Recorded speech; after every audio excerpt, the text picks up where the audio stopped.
आप देख रहे हैं अपना बिहार और आपके साथ मैं हूं विवेक। और आरा से बड़ी खबर आ रही है, जहां वर्चस्व की लड़ाई में 2 लोगों की हत्या कर दी गई है। कोइलवर थाना क्षेत्र में 2 पक्षों में फायरिंग और गोली लगने से 2 लोगों की मौत हो गई है।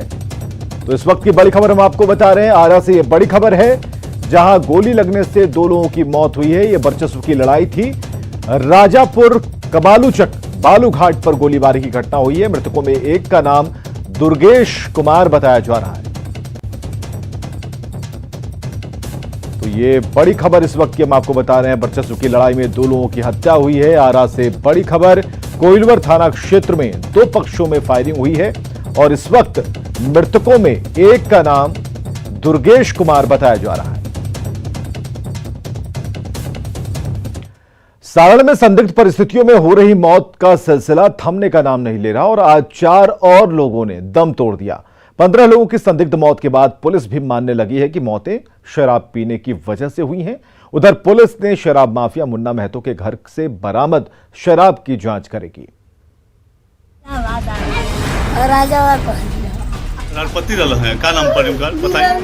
हाथ में शराब की बोतल, आंखों में आंसू और जुबान पर पति को खोने का गम। कैसे मर गई लहन? कैसे?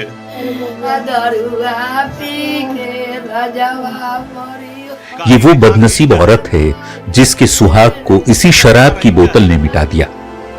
छपरा के मोकर के रहने वाले वीरेंद्र ठाकुर भी उन लोगों में शामिल हैं जिनकी मौत कथित तौर पर जहरीली शराब पीने से हुई है।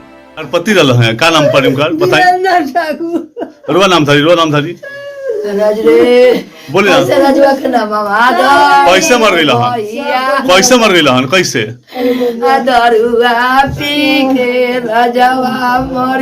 का ये दिखा रही क्या है?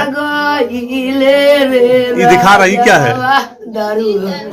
यही पिए थे था। संदिग्ध परिस्थितियों में मौत सिर्फ अमनौरडीह गांव में ही नहीं हुई। मढ़ौरा थाना क्षेत्र के जमालपुर गांव के राजेश शर्मा की भी मौत संदिग्ध हालत में ही हुई। पत्नी बताती हैं कि 5 लोगों ने शराब पी रखी थी और सभी की मौत हो चुकी है। कहाँ से पी गया? माझी लगे से। अच्छा, कितना आदमी पी लगा? 5 आदमी पी लगा। अच्छा, 5 आदमी मर गए। सारण में 18 जनवरी की रात से जो मौत का सिलसिला शुरू हुआ वो आज तक जारी है। पटना में इलाज करा रहे सूरज बैठा की भी मौत हो गई।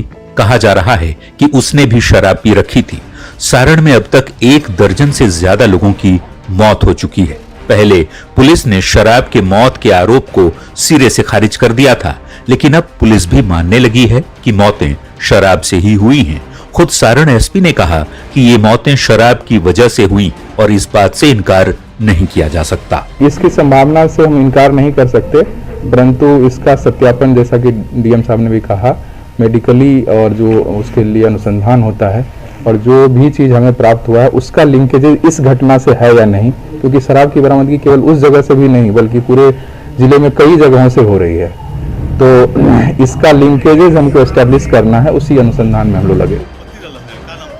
लगातार हो रही मौतों ने पुलिस को कुंभकर्णी नींद से जगा दिया है। जगदीशपुर गांव में शराब फैक्ट्री मिलने के बाद मकेर थानाध्यक्ष को निलंबित कर दिया गया है, तो चौकीदार को भी गिरफ्तार कर लिया गया है। इतना ही नहीं, जिस मुन्ना महतो के घर में शराब की फैक्ट्री मिली उसके परिजनों के साथ अब तक करीब 200 लोगों को गिरफ्तार किया जा चुका है। अब सवाल है कि पुलिस को शराब फैक्ट्री की जानकारी पहले से क्यों नहीं थी? मौतों पर पुलिस क्यों पर्दा डाल रही थी? पुलिस को मृतकों के परिजनों की बातों पर भरोसा क्यों नहीं था? अपनी वर्दी बचाने के लिए क्या पुलिस झूठ बोल रही थी? न्यूज़ 18 के लिए छपरा से संतोष गुप्ता की रिपोर्ट। इधर सारण के 3 ब्लॉक में 15 लोगों की संदिग्ध मौत को लेकर प्रशासन सख्ते में है। गृह विभाग के सचिव के सेंथिल कुमार छपरा के सर्किट हाउस में अधिकारियों के साथ हाई लेवल में उन्होंने मीटिंग की और मीटिंग में उत्पाद आयुक्त से निबंधन महानिरीक्षक और एडीजी संजय सिंह भी मौजूद रहे। गृह सचिव ने जिले के प्रशासनिक और पुलिस के वरीय पदाधिकारियों से मामले की जानकारी ली। शराब कारोबारियों के खिलाफ विशेष अभियान चलाया जा रहा है। एक कारोबारी को पुलिस ने गिरफ्तार किया है।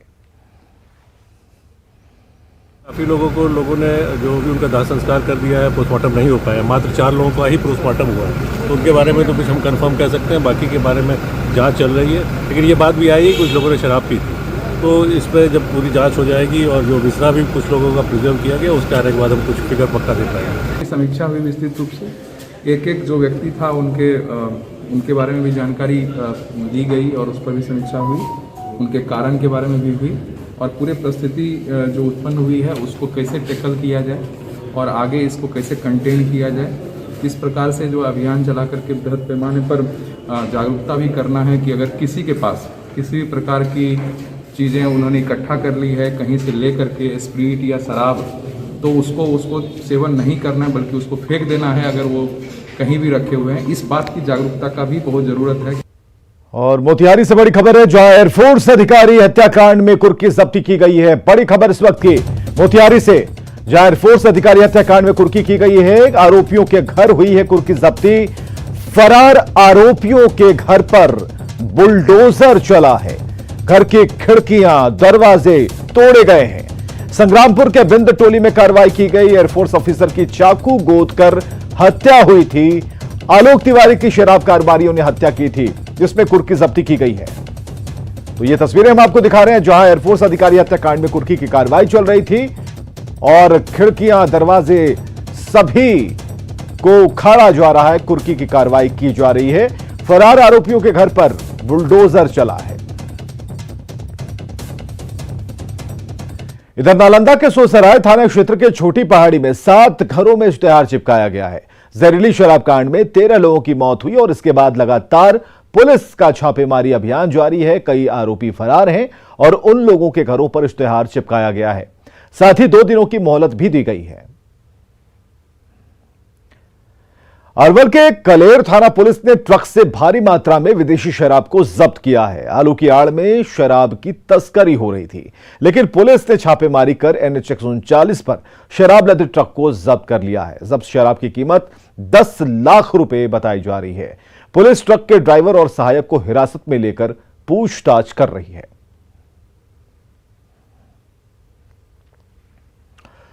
और पटना से बड़ी खबर, जहां ज्वेलरी शॉप में लूट मामले में बड़ा खुलासा हुआ है। 10 करोड़ से अधिक के जेवर की लूट हुई है। 4 लाख रुपए कैश की लूट हुई है। पाटलिपुत्र सराफा संघ ने दावा किया है बाकरगंज में ज्वेलरी शॉप में लूट हुई और विरोध में कल पटना में सभी ज्वेलरी शॉप बंद रहेंगे। पटना में दिन दहाड़े ज्वेलरी शॉप में लूट, गहना लूटकर अपराधी फरार।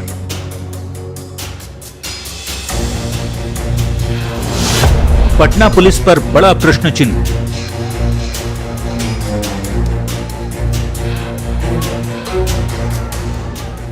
जिस जगह पर अभी सैकड़ों लोगों की भीड़ दिख रही है, ठीक इसी जगह पर चंद मिनट पहले लूट की बड़ी वारदात हुई है।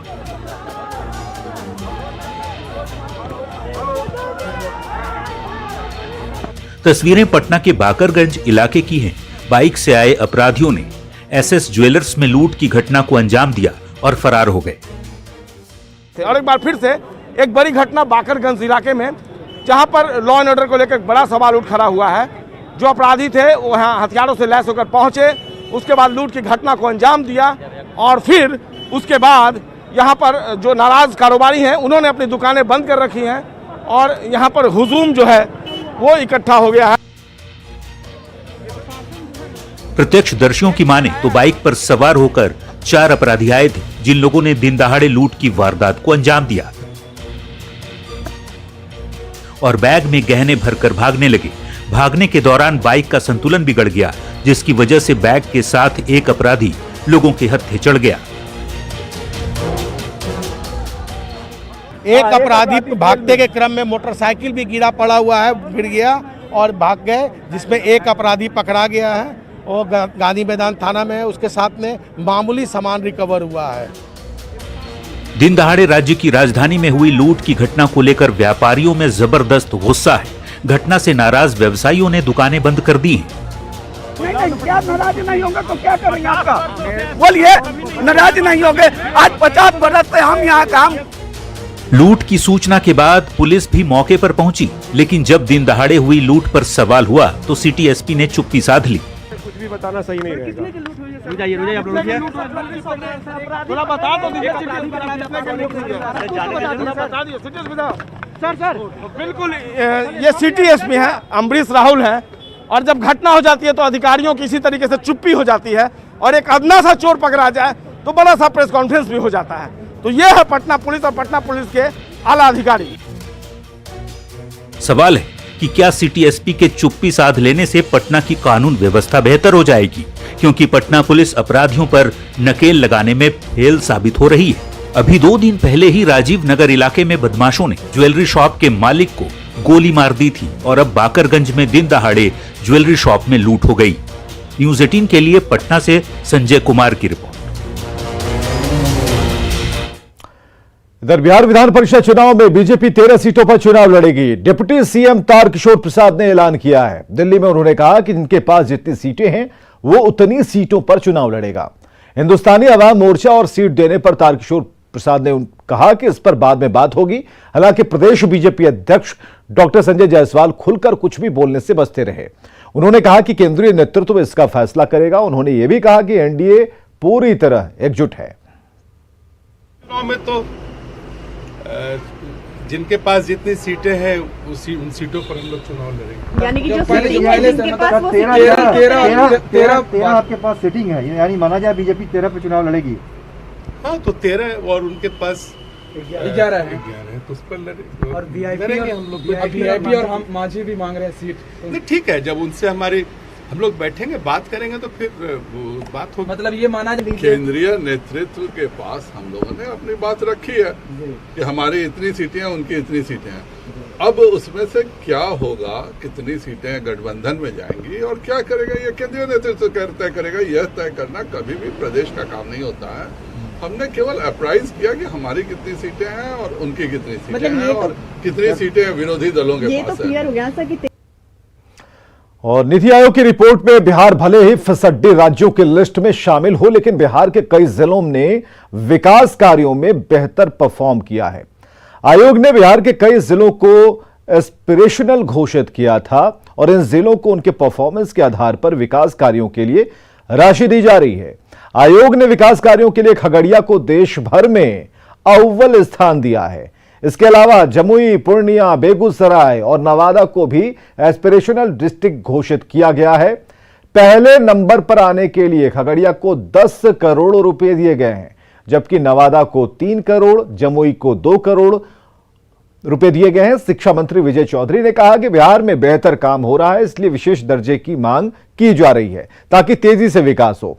वहीं विपक्ष का कहना है कि नीति आयोग हर मामले में बिहार को फिसड्डी बताता है, तो फिर जिले विकास कार्य में अव्वल कैसे हैं?